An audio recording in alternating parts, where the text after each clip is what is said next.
Today, I'm going to show you exactly how to find your CapCut ID. This little trick is super helpful if you ever need to connect with friends, back up your projects, or reach out to CapCut support. By the end of this tutorial, you'll know where your unique ID lives in the app, and you'll understand why having it on hand can come in handy. So let's dive right in, and I'll walk you through each step so there's no confusion. First, go ahead and open your CapCut app.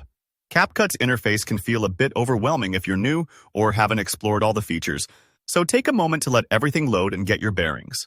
You'll usually land on the home screen where your recent projects are displayed, just what you see when you first launch the app.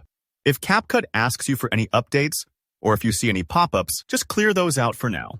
We really only need the app's main screen. Once CapCut is open and ready, the next thing you'll want to do is click your profile icon. If you've never noticed this before, it's usually a little person-shaped outline or a thumbnail image located in one of the upper corners of the screen, often top right. Go ahead and tap on that.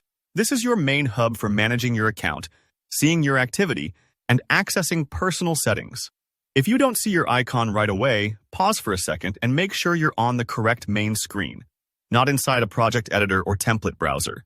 Now, after you've tapped your profile icon, you'll see a menu pop up, filled with different options like your project folders, account statistics, and more. We want to dig a little deeper, so look for the Settings option.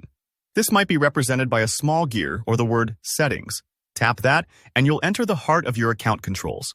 Sometimes, depending on your app version or your device, you might need to scroll down a tiny bit to find it. Don't worry if it's not immediately visible.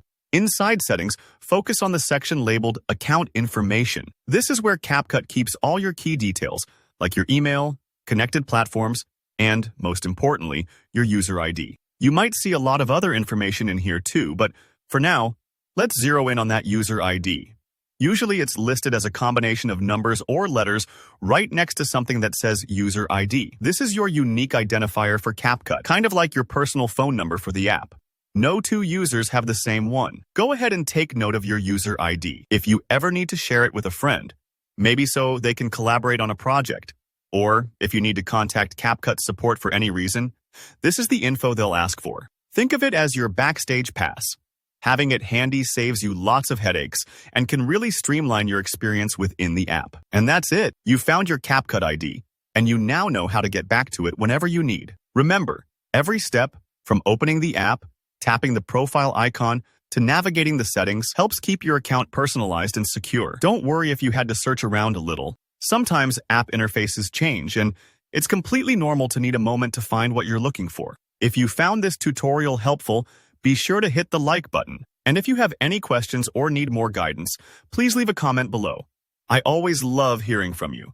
For more simple, step-by-step tech tutorials, don't forget to subscribe and turn on notifications so you never miss out. Thanks for watching, and I'll see you in the next video.